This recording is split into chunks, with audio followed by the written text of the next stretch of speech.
नमस्कार। Aviation maintenance की दुनिया में एक ऐसा पहलू है जो अक्सर हमें दिखाई नहीं देता, लेकिन शायद सबसे ज्यादा मायने रखता है, और उसे कहते हैं ह्यूमन फैक्टर्स, यानी मानवीय कारक। ये वो अदृश्य ताकतें हैं जो पर्दे के पीछे रहकर हवाई सुरक्षा की असली कहानी लिखती हैं। तो चलिए इस पूरी बात को एक सवाल से शुरू करते हैं। एक पायलट से कोई गलती हो जाए और एक मेंटेनेंस टेक्नीशियन से कोई गलती हो जाए, इन दोनों में क्या फर्क है? सुनने में तो एक जैसा लगता है ना, पर असल में यहीं पर सारी कहानी छिपी है। एक गलती वो है जो तुरंत सामने आ जाती है, और दूसरी वो जो एक छुपे हुए खतरे की तरह सिस्टम में दबी रहती है। तो आज की हमारी बातचीत का सफर कुछ ऐसा रहेगा। सबसे पहले हम बात करेंगे उस अदृश्य खतरे की, फिर इतिहास से कुछ सबक लेंगे, इसके बाद समझेंगे कि ये ह्यूमन फैक्टर्स असल में है क्या, फिर देखेंगे कि एक टेक्नीशियन की दुनिया असल में कैसी होती है, और आखिर में ये सब जानना क्यों जरूरी है, इस पर बात करेंगे।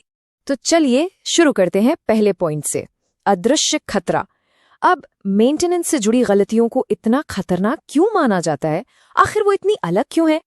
देखिए, अगर कोई पायलट गलती करता है तो उसका असर ज्यादातर मामलों में तुरंत दिखता है, राइट?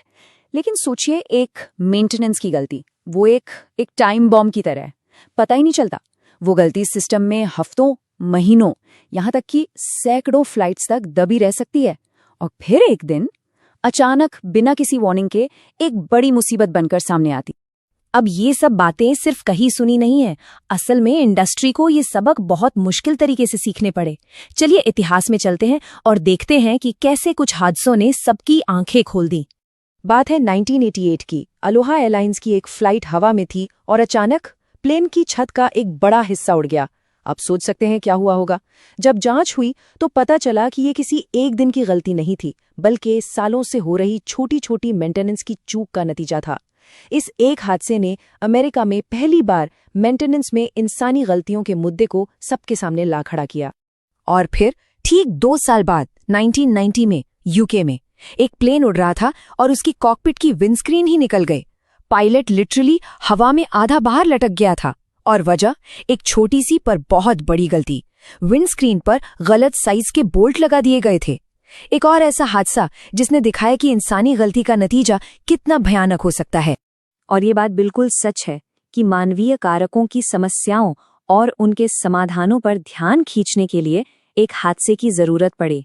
ऐसा नहीं था कि ये प्रॉब्लम पहले नहीं थी, लेकिन इन हादसों के बाद उन्हें नजरअंदाज करना नामुमकिन हो गया। इंडस्ट्री को ये समझना पड़ा कि सिर्फ मशीनों पर फोकस करने से काम नहीं चलेगा। उन मशीनों पर काम करने वाले इंसानों को नजरअंदाज करने का नतीजा खतरनाक होता है। तो ठीक है, प्रॉब्लम तो समझ आ गई। अब बात करते हैं सोल्यूशन की। आखिर ये ह्यूमन फैक्टर्स या मानवीय कारक है क्या भला? चलिए इसको ठीक से समझते हैं। अगर किताबी भाषा में कहें तो ह्यूमन फैक्टर्स का मतलब है इंसानी क्षमताओं और उसकी सीमाओं को समझना, और फिर उसके हिसाब से काम, माहौल और सिस्टम को बेहतर बनाना। मतलब ये जानने की कोशिश करना कि लोग कैसे काम करते हैं, कहाँ थकते हैं, कहाँ गलती कर सकते हैं, और फिर सिस्टम को ऐसा बनाना कि गलती की गुंजाइश ही कम से कम हो जाए। और अगर बिल्कुल आसान भाषा में कहें तो ये ऐसा है कि इंसान को काम के लिए फिट करो और काम को इंसान के लिए फिट करो। मतलब दोनों तरफ से एडजस्टमेंट जरूरी है। हम ये नहीं सोच सकते कि इंसान हर माहौल में, हर हालत में परफेक्ट काम करेगा। हमें काम को भी इंसान के हिसाब से बनाना होगा। और ये कोई एक छोटी मोटी चीज नहीं है, इसमें बहुत कुछ आता है, जैसे कि हमारा शरीर कैसे काम करता है, हमारा दिमाग कैसे सोचता है, गलतियां कैसे होती हैं, वर्क प्लेस का डिजाइन कैसा है, आसपास का माहौल कैसा है, मशीन और इंसान का तालमेल कैसा है। ये सब मिलकर एक बड़ी पजल बनाते हैं, और इस पजल को समझकर ही हम जान सकते हैं कि एक टेक्नीशियन बेस्ट परफॉर्मेंस कैसे दे सकता है और गलतियों से कैसे बच सकता है। चलिए अब इस सारी थ्योरी को जमीन पर लाते हैं और बात करते हैं एक एविएशन मेंटेनेंस टेक्नीशियन यानी एएमटी की असल जिंदगी की, खासकर उन लोगों के लिए जो इस फील्ड में अपना करियर बनाने की सोच रहे हैं। ये समझना बहुत बहुत जरूरी है। अक्सर लोगों को लगता है कि एक एएमटी का काम बस पाना रिंच घुमाना है ना?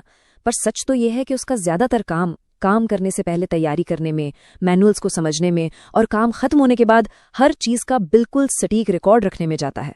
तो ये जितना फिजिकल काम है उतना ही या शायद उससे भी ज्यादा मेंटल काम है। और सोचिए जरा, ये काम किस माहौल में होता है। कभी रात के 2 बजे, कभी किसी ऊंचे प्लेटफॉर्म पर, कभी किसी तंग फ्यूल टैंक के अंदर जहां बहुत गर्मी है या बहुत ज्यादा ठंड है। ऐसे में किसी से भी गलती हो सकती है। ह्यूमन फैक्टर्स इसी हो सकने वाली गलती की संभावना को कम करने का तरीका है। तो आखिर में सवाल ये उठता है कि ये सब जानने का फायदा क्या है? ह्यूमन फैक्टर्स को समझने से असल में क्या हासिल होता है, खासकर जब आप इस फील्ड में अपना करियर देख रहे हैं? फायदे बिल्कुल साफ हैं। सबसे पहला और सबसे बड़ा फायदा है सेफ्टी। जाहिर है, जब गलतियां कम होंगी तो सेफ्टी बढ़ेगी। दूसरा, काम की एफिशिएंसी बढ़ती है, मतलब काम ज्यादा बेहतर और तेजी से होता है। और तीसरा, जब गलतियां कम होती हैं और काम एफिशिएंट होता है तो लागत भी कम होती है। मतलब ये सबके लिए एक विन विन सिचुएशन है। तो जो सबसे जरूरी बात याद रखने वाली है वो ये है कि ह्यूमन फैक्टर्स कोई थ्योरी का सब्जेक्ट नहीं है जिसे पढ़कर भूल जाना है। एक लाइसेंस्ड एयरक्राफ्ट इंजीनियर के तौर पर आप जो भी काम करेंगे, हर एक काम पर इसका असर पड़ेगा।